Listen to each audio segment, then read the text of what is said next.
مثلا حوالي 4 معالق كبار. فانا جبت ربع كوبايه من السكر البودر، وطبعا معانا ربع كوبايه من القهوه، وربع كوبايه من اللبن البودر، والمبيض بديل المبيض معانا هنا هيبقى الكريمه، كريم شانتيه، هنا ربع كوبايه.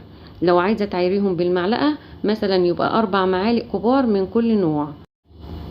ونجيب بقى طبق غويط كده ونجمع فيه المكونات. هنزل هنا بالسكر البودر، السكر ده مطحون في البيت، ويفضل ان انت تكوني طحناه في البيت عشان ما يجيش مغشوش. بعد كده نزلنا بالمبيض اللي هو بديل المبيض، الكريم شانتيه بنجيبه ساده كده غير محلى من عند العطار. وبعد كده بننزل باللبن البودر،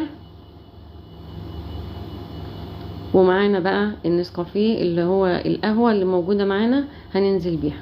دلوقتي جبت الشوكه كده وقلت اقلبهم مع بعض، فلما جيت اقلب بالشوكه لقيتها مش جايبه كل الكميه طبعا من تحت،